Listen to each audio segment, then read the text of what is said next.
দুবাৰ কমপ্লেইন দিছে এইফালে ইঞ্জিনিয়াৰ লগত সেইদিনাখন আহি পিনে আপোনালোকক দেখুৱালো তাক কথা কৈ তাক কেনেকৈ দম দি কথা কৈ আছো কেলে ইমান দম দি কথা কৈ নহয় আপোনালোকক ধুনীয়াকৈ দেখালো নাই আপোনালোকে এনেকৈ থৈ পাব মানুহ কেনেকৈ থৈ পাব এইটো লাইন এতিয়া এই মানুহঘৰে ইয়াত বন্ধ কৰিলে সেই মানুহঘৰে লাইনটো কাটি দিলে লাহেৰে কাটি দিলে এইটো কেলে কাটিব সেই মানুহঘৰে কেলে কাটিলে সুৰ দিয়া যায় আপুনি আমাক যদি কোৱা হ'লে আমিতো সেইটো চালোহেঁতেন নহয় আপুনি যে হাত লগাব কেলে নলগাব কি তাক কথা কৈ আছে তেনেকৈ ঘটনাটোক আপুনি কি বুলি অভিহিত কৰিব দুবাৰ কমপ্লেইন দিছে এইফালে ইঞ্জিনিয়াৰ লগত সেইদিনাখন আহি পিনে আপোনালোকক দেখুৱালো দাদাগিৰি গুণ্ডাগিৰি নে অটপালি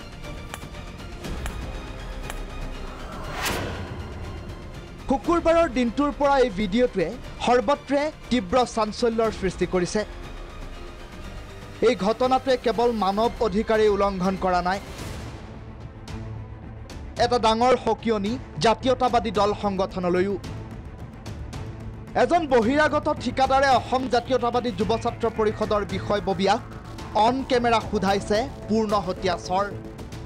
তাৰ পাছতো মুকলি আকাশৰ তলতে থকাৰ সুযোগ লাভ কৰিছে এইজন ঠিকাদাৰ নিৰ্মল মোৰে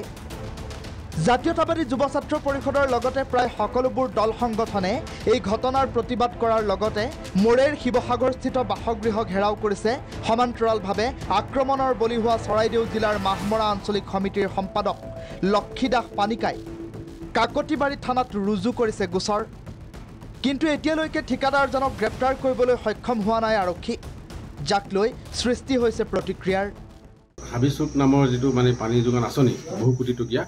অভিষেকী আঁচনি সেই আঁচনিটো বিগত সময়ত ব্যাপক দুৰ্নীতি আৰু নিয়ম হৈছে নিৰ্মল মোৰ নামৰ শিৱসাগৰ ঠিকাদাৰজনে কামৰ নিৰ্মাণৰ কাম লাভ কৰিছে আৰু ইয়াৰ পিছতে এই বিসংগতি ধৰাৰ পিছতে অসম জাতীয়তাবাদী যুৱ ছাত্ৰ পৰিষদৰ মাহমৰা আঞ্চলিক সমিতিয়ে জনস্বাস্থ্য কাৰিকৰী বিভাগত এক স্মাৰক পত্ৰ প্ৰদান কৰে স্মাৰক পত্ৰ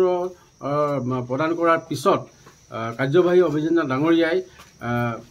কনিষ্ঠ অভিযন্তা জামান নামৰ যিজন ইঞ্জিনিয়াৰ আছে তেখেতক দায়িত্ব দিয়ে যে ক'ত মানে বিসংগতি হৈছেতো বস্তু ঠিক কৰি দিবলৈ কিন্তু তাৰপিছত জামান ছাৰে আমাৰ মাহমৰা আঞ্চলিকৰ সতীৰ্থসকলক মাতি আনি কয় যে ক'ত বিসংগতি আছে দেখুৱাই দিবলৈ সেই মৰ্মে আমাৰ আঞ্চলিকৰ সতীৰ্থ মই আজি দেখাই দিবলৈ যাওঁতে তাৰে ঠিকাদাৰ নিৰ্মল মোৰ নামৰ ঠিকাদাৰজনে কোনো কথাৰ অৱতাৰণা নকৰাকৈ আমাৰ সাধাৰণ সম্পাদক লক্ষীদাস পানিকাক মাৰধৰ কৰে আৰু হত্যাৰ ভাবুকি দিয়ে আৰু তেওঁ এখন গাড়ীত প্ৰায় 15-20 জনী এটা গুণ্ডাৰ বাহিনী মাতি পঠিয়াই সেইখিনি আহি আমাৰ ল'ৰাখিনিক বিচাৰি মাৰিবলৈ খেদি আগবাঢ়ি আহে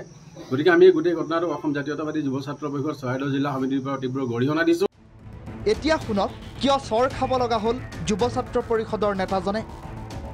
চৰাইদেউ জিলাৰ কাকতিবাৰী আৰক্ষী থানাৰ অন্তৰ্গত চাউনি হাবিপথাৰ অঞ্চলত নিৰ্মিত জল জীৱন মিছন প্ৰকল্পৰ বিসংগতি আঙুলিয়াই দিছিল লক্ষীদাস পানিকাই তাতেই ক্ষুণ্ণ হৈ পৰিল ঠিকাদাৰজন আৰু এইদৰে প্ৰহাৰ কৰিলে গুণ্ডাৰূপী ঠিকাদাৰজনে এই পানী যোগান আঁচনিত ব্যাপক দুৰ্নীতি আৰু অনিয়ম চলিছে এই সংক্ৰান্তে আমি বিভাগীয় ইঞ্জিনিয়াৰক আমি এখনি লিখিত আকাৰে তেখেতক জনাইছিলোঁ যে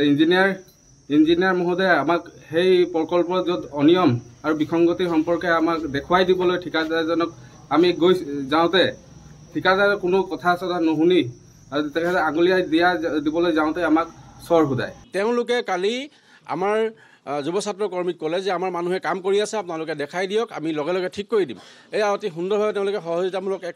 তেওঁলোকে পৰামৰ্শ আগবঢ়াইছিলে আৰু সেই মৰ্মে আমাৰ সতীৰ্থসকলে মাহমৰা আঞ্চলিকৰ সাধাৰণ সম্পাদক লক্ষীদাস পানিকাৰ নেতৃত্বত একাংশ সতীৰ্থই গৈ য'ত আশাপূৰ্ণ কাম আছে তাত দেখুৱাই দিবলৈ গৈছিলে দেখুৱাই দিব যাওঁতেই নিৰ্মল মোৰ নামৰ ব্যক্তিজনে আমাৰ সতীৰ্থ লক্ষীদাস পানিকাক অতি বেয়াকৈ প্ৰহাৰ কৰে তাৰপিছত তেওঁ বিভিন্ন ধৰণৰ গুণ্ডা বাহিনী মাতি পঠিয়ায় সেয়া ভিডিঅ'ত আছে অন ৰেকৰ্ড আপোনালোকে প্ৰহাৰ কৰা দেখিছে গতিকে আমি অসম জাতীয়তাবাদী যুৱ ছাত্ৰ পৰিষদে তাৰ পিছতে আমি কাকতিবাৰী আৰক্ষী থানাত এজাহাৰ দিছিলোঁ যোৱাকালিয়ে কিন্তু আজি কোপতে এই ঠিকাদাৰজনক গ্ৰেপ্তাৰ কৰিব পৰা নাই উল্লেখযোগ্য যে এইজন মোৰে ৰাজনৈতিক নেতাক মেনেজ কৰি কোটি কোটি টকাৰ কাম লৈছে যদিও অতি নিম্নমানৰ কাম কৰি চৰকাৰী ধন খৰচ কৰিছে বুলি উঠিছে অভিযোগ ইফালে মোৰেৰ কাণ্ডক লৈ সৰ্বত্ৰ প্ৰতিবাদ হোৱাত এতিয়া দালালৰ জৰিয়তে প্ৰতিবাদমুখী মূৰ কৰাৰো চলিছে চেষ্টা ব্যুৰ' ৰিপৰ্ট ভিজন প্ৰাগ